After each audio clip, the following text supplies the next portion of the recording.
Merhaba sevgili seyirciler, sizleri Pirhanoğlu'nun penceresinden sevgi ve saygıyla selamlıyorum. Bu programımızda Hz. Muhammed Aleyhisselam'ın daveti, davası ve misyonundan bahsedeceğim. Kıymetli izleyicilerimiz, Hz. Muhammed Aleyhisselam'ı günümüzde İslam toplumları doğum gününde kutlamalar yapıyorlar, kutlamalar tertip ediyorlar, konferanslar,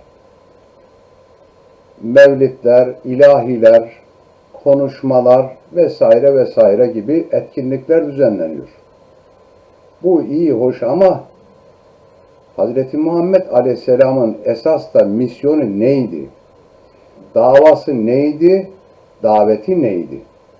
İşte bu konuda sıkıntılarımız var. Maalesef bugün de bir yerde izledim. Hz. Muhammed Aleyhisselam nerede doğmuş?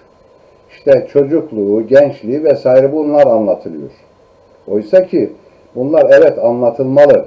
Bunlar aile eğitimi. Çocuklarımız için küçük yaşlarda eğitim verirken Hz. Muhammed Aleyhisselam'ın tabii ki siretinden bahsedeceğiz.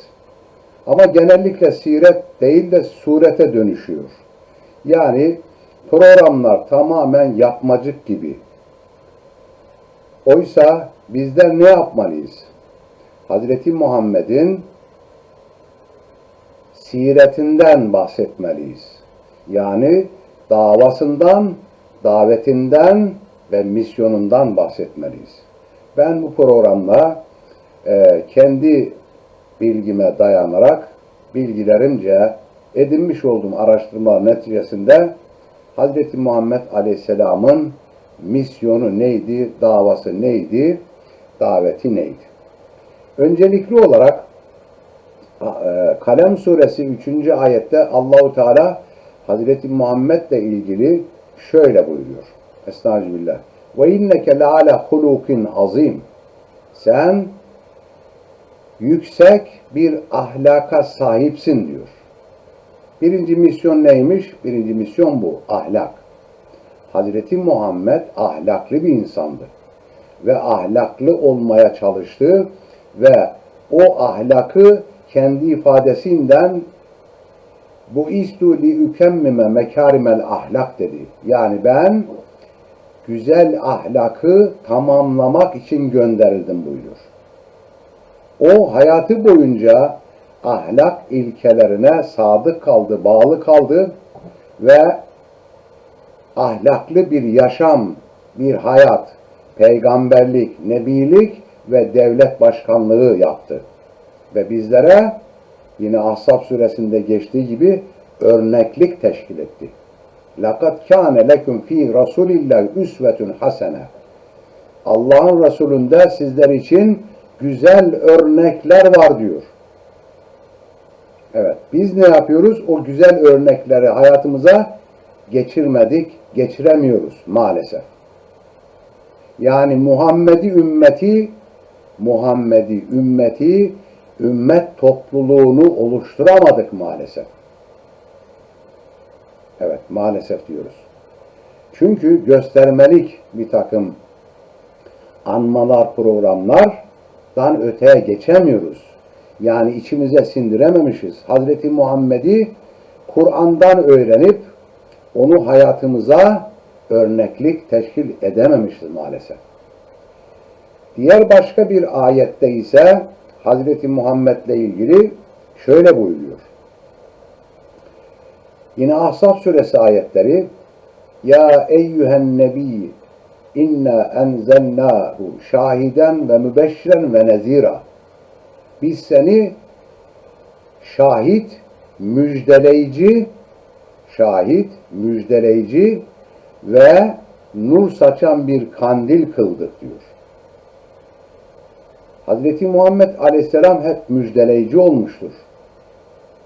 Ve şahittir. Yaşattıkları ve yaşananları hepsine şahittir. Ve aynı zamanda ufuklar açısı ufuklar ötesi aydınlıklar, aydınlık dünyalar bize bahşetmiştir, sunmuştur. Yaşayarak bunu. Evet. Ama bakarsak yine biz mesela Hazreti Muhammed Aleyhisselam'ın bu merhametli, adaletli, ahlaki ilkelerine uygun bir ümmet topluluğu oluşturamadık yahut onun davasına destek veremedik. Verdiklerimiz belli. Oysa ki Hazreti Muhammed Aleyhisselam'la ilgili Allahu Teala yine Ahzab suresinde buyuruyor ki İnna Allah ve melaikete yusalluna alen nebi ya eyyühellezine amenu sallu aleyhi ve sellimu teslima. Ona tam bir teslimiyetle teslim olun diyor. Yani diyor ki ayette Allah ve melekleri Allah'ın Resulü Resulullah'ın davasına ve davetine destek veriyorlar. Öyleyse ey müminler, ey inananlar siz de onun davetine icabet edin ve davasına destek verin. Maddi ve manevi destekte bulunun diyor. Ve tam bir teslimiyette teslim olun. Peki biz bu ayeti nasıl yorumlamışız? Yıllardan beri nasıl yorumlamışız? Allah ve melekleri peygambere, Resulullah'a salavat getirirler. Öyleyse siz de salavat getirin diyor. Yani salavata indirgedik. Nedir o? Allahümme salli ala Muhammedin ve ala ali Muhammed. Sanki adeta ya Rabbi sen ve melekler Allah'ın Resulüne, Resulullah'a, Hazreti Muhammed'e maddi ve manevi destek vermeye siz devam edin ama biz salavat getirmekle yetinelim. Öyle mi? Oysa ki bu salavat da vardır elbette o anlamın, yani ayetin içindeki o anlam da vardır. Ama sadece buna indirgedik. Peki Allah Resulü'nün davasına ve davetine, misyonuna maddi ve manevi nasıl bir destek verdik? İşte bu soruyu kendimize soralım. Bu sorunun cevabını veremeyiz, veremiyoruz. Çünkü gerçekten biz Allah Resulü'nün getirmiş olduğu o davet ve davaya, misyona gerçekten hakiki manada sahip çıkmadık değerli kardeşler. Evet, Hazreti Muhammed'in davası ve daveti nedir? Öncelikli olarak kişilik, şahsiyet, onur, ahlak, adalet, şefkat, merhamet, diğergamlık, paylaşma ve aynı zamanda hoşgörü, tolerans gibi yüce ahlaki değerlerdir. Başka nedir? Hz. Muhammed Aleyhisselam'ın en büyük daveti, misyonu ise bozulmuş olan tevhid inancını yeniden inşa etmek. O müşrik toplumu içerisinden çıkmış ve bozulmuş olan inancı, imanı, tevhid inancını yeniden Allah'ın izniyle, desteğiyle inşa etmeye çalışmıştır. Sonra ahlak, güven vermek ve güvenilirlik oluşturmaya çalışmıştır. Kaldı ki düşmanları bile ona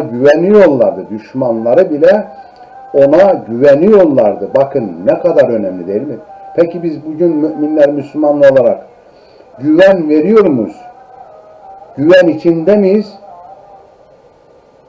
Evet, güven içinde miyiz? Güven veriyor muyuz? Güvenilir miyiz? Maalesef söyleyemeyiz. 1,5 milyar toplum, İslam toplumu içerisinde bakıyoruz.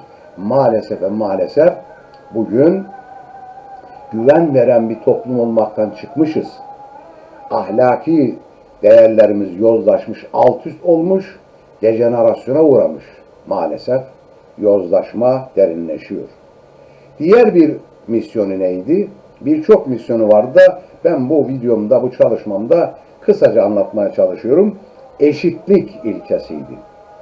Arap'ın Acem'in Arap'a üstünlüğü yoktur. Bütün insanlar bir tarağın dişleri gibi eşittir. Bu eşitlik hem ırkta, hem soyda, boyda, hem rızıkta, nimette, yani dünya nimetlerini paylaşmada eşitliktir. Eşitliktir. Dolayısıyla da bütün insan katmanlarının adil, eşit, şefkat, sevgi dolu, merhamet dolu, güven veren bir toplumu inşa etmek de onun hedefi. Peygamberimizin hedefi buydu. Güven veren, güvenilen bir toplumu oluşturmaktı. Adil, paylaşımlı bir toplum inşa etmekti. O toplumun içerisinde garip kuraba olmayacaktı. Herkes hak noktasında hakça paylaşımlar içinde olacaktı ve haktan yana, haktan taraf, haklıdan yana bir toplum inşa etmek istiyordu Peygamberimiz. Başka sınırsız, sınıfsız, savaşsız, sorunsuz ve sömürüsüz bir dünya. Ne güzel değil mi? Bunları Peygamberimiz örnekliğinde gördük mü, siretinde gördük. Yani okuduk, anladık, öğrendik. Bunu yaptı, yapmaya çalıştı. Ve Hazreti Muhammed büyük bir inkılapçıdır. Var olan, yaşanan bozuk düzeni tamir ederek, ıslah hareketleriyle birlikte iyilik toplumlarını oluşturmaya çalışmıştır. Salat ve selam ona olsun. Onun davasına destek veriyoruz. Onun davetine icabet ediyoruz. Bütün peygamberlere selam olsun. Sizlere de selam olsun değerli kardeşlerim. Başka bir programda buluşmak üzere. Hoşça kalın.